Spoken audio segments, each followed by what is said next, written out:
Hey everyone, and welcome back. You know that incredible bond you have with your dog?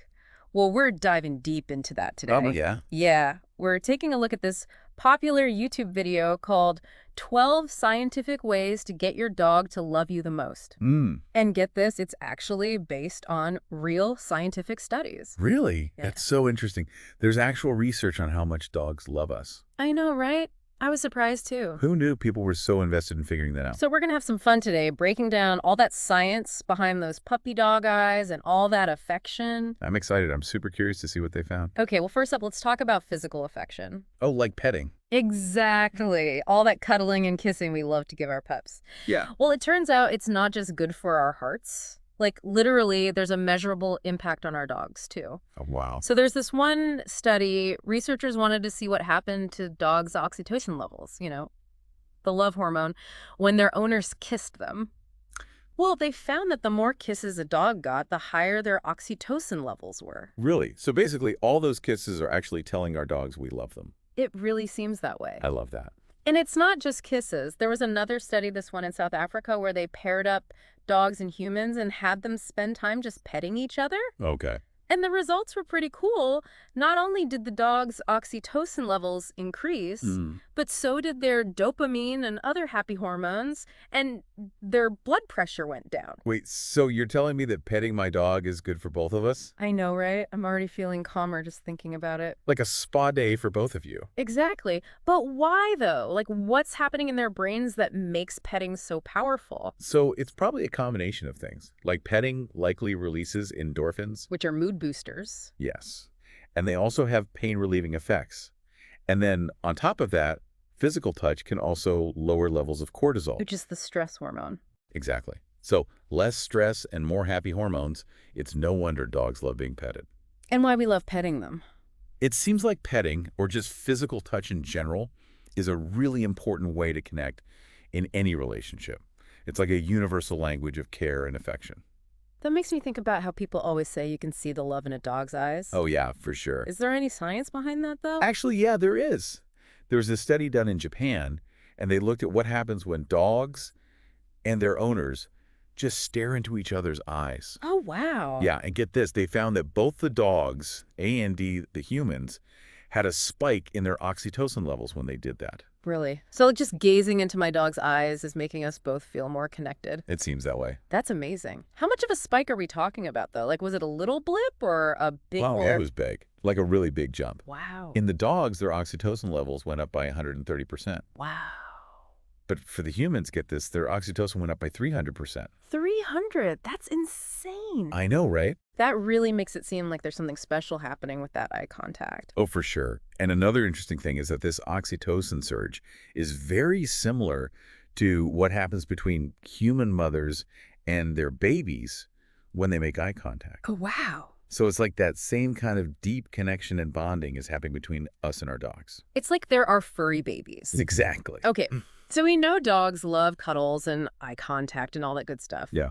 But do they actually prefer hanging out with us specifically over anyone else? That's a good question. Like, would they rather be with their owner than, say, a stranger? Exactly. I mean, I like to think my dog would choose me over a random person any day, but is there any, proof of that? Well, funnily enough, a study in Austria, I actually looked into this. They used this puzzle toy that was filled with sausage, Okay. and they observed how long the dogs would work on trying to get the sausage out of the toy under different conditions. Like sometimes they were alone, Yeah. sometimes they were with a stranger, Mm. and sometimes they were with their owner. And guess what they found? What? The dogs spent way more time trying to solve the puzzle when their owner was in the room with them. Really? So it's like they were more motivated to work for the sausage when their person was there. It seems that way. And it's not even just about having company cause. Remember, sometimes they were with a stranger. Right. But it seems like the dogs got a sense of comfort and confidence from their owner being there that they just didn't get from the stranger. So it really was about the bond. Exactly. It seems like that special bond can actually help dogs be more persistent and work through challenges. That's so cool. And maybe a little bit of a life lesson for all of us. Totally. Like when we feel supported and loved, we can do anything. Okay, well, this next one is about training. Ooh. Okay. And it might make you rethink some of your methods. No. So, researchers in Portugal decided to compare reward-based training with punishment-based training. Oh, wow. And, like, you can probably guess what happened, but the results were still really striking. Hmm. They found that dogs who were trained using punishment, like yelling or yanking on the leash, Yeah.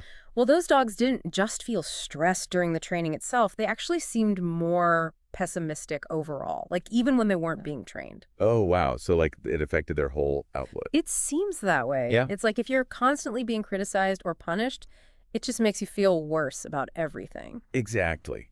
And it really highlights how important it is to use positive reinforcement Sure. when we're training our dogs. Like, Right. think about it. No one learns well when they're scared or feeling threatened. Yeah. But when we focus on rewarding the behaviors we want to see, we create this much more positive and encouraging environment for our dogs to learn and grow. Totally. And it's not just about training either. It's like in any relationship, positive reinforcement just leads to better outcomes. Absolutely. Mhm. And speaking of communication, Yes. let's talk about their high-pitched voice we all tend to use when talking to our dogs. The dog voice. Exactly. Yeah. Like, do our dogs actually prefer it, or are we just being silly? I mean, I do it all the time. Me too. It just comes out naturally. Yeah. But there is this study in the UK that suggests it might actually be more than just us being goofy. Really? Yeah. They found that dogs pay more attention and stay closer to people who use that exaggerated tone of voice. Though they really do like the dog voice. It seems that way. But why? I mean, they don't understand our words right. Yeah. So what is it about that sing-songy voice that they like so much? Well, think about it. Dogs don't get complex language, so maybe that higher pitch and exaggerated tone just makes it easier for them to figure out what we're trying to say. Oh, that makes sense. So it's like we're simplifying our language for them. Exactly. Kind of like how we naturally use simpler language and exaggerated expressions when we talk to babies. Oh, true. Yeah. It's like an instinct to help them understand and connect with us better. Right. And it seems like it works for dogs too. They're just more engaged and attentive when we use the dog voice. Interesting. So don't be shy to use your dog voice, everyone. Yeah. Your pup probably loves it. Okay, now for the ultimate question. Uh-oh. What's that? Do dogs love us more than food? Ooh, good one. That is the ultimate question. I mean, we feed them, walk them, shower them with affection. Yeah? But would they choose us over, say, a juicy steak? I don't know. What do you think? Tough one. Well, a study in Atlanta actually used MRI technology and a Y maze to look into this very question. Wow, they went all out. I know.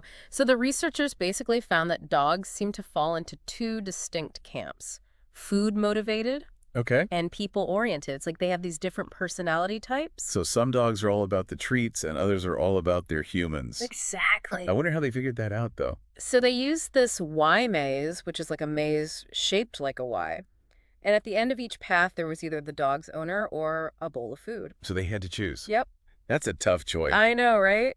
But what was amazing is that the dogs were consistent in their choices. Like the food-motivated pups always went for the food. And the people-oriented pups always went for their owner. That's incredible. So, Yeah. like, their preferences are really deeply ingrained. It seems that way. And it really shows us how important it is to understand our own dog's unique personality and motivations. Like, are they driven by their stomach or are they all about those cuddles? Totally. Because some dogs might just be super cuddly and others might just be super hungry. Exactly. Okay, so this next study might seem a little random, but it actually brings up some really interesting points about the human-dog bond. Okay, I'm listening. So they looked at the connection between attachment styles in humans and separation anxiety in dogs.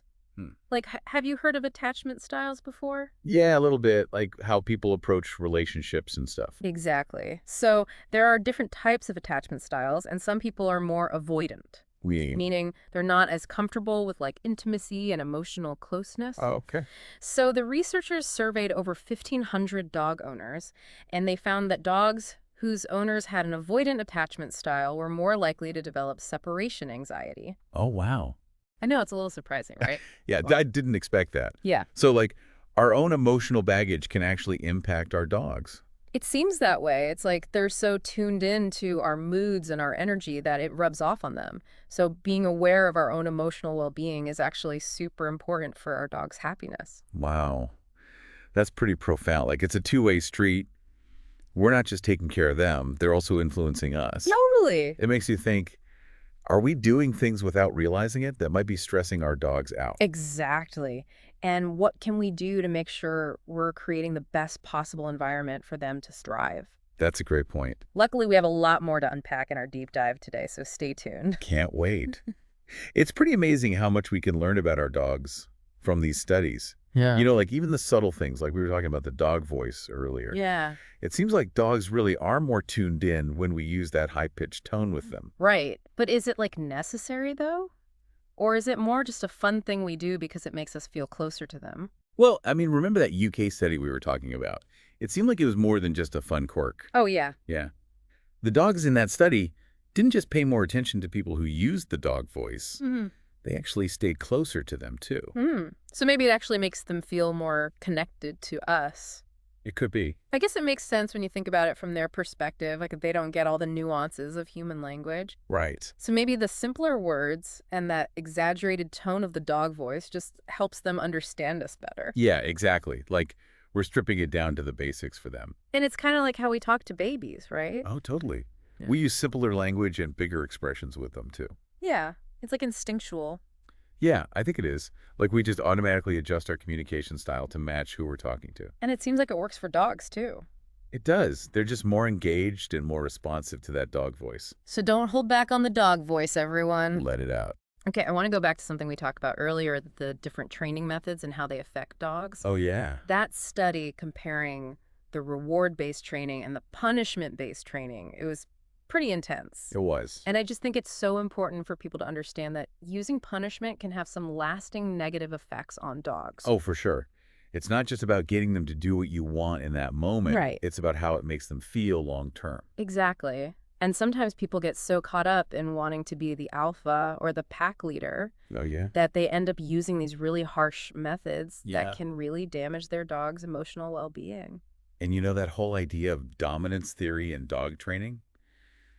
It's pretty outdated. Really? Yeah, like recent research actually suggests that dogs don't see us as rivals or anything like that. Hmm. They see us as partners, as family, Oh, as sources of comfort and safety. So it's not about trying to establish dominance over them. It's Yeah. about building a relationship that's based on trust and mutual understanding.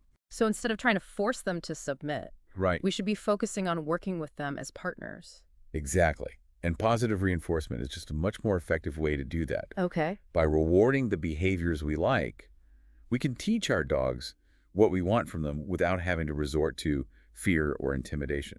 And that approach just seems so much healthier for both the dog and the owner. Oh, absolutely. It's not just about training. It's about creating a loving and supportive environment for them to thrive in. Makes sense. And it makes me wonder, since some dogs are more food motivated and others are more people oriented, Yeah. do you think those different motivations might affect how they respond to different training methods?